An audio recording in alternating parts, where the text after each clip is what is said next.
You ask Tiger to solve. This deals with linear equations with one unknown. The final result is x equals -2/3. Let's solve it step by step.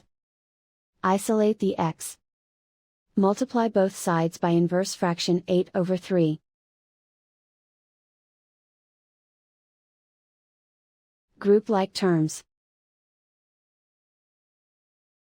Multiply the coefficients.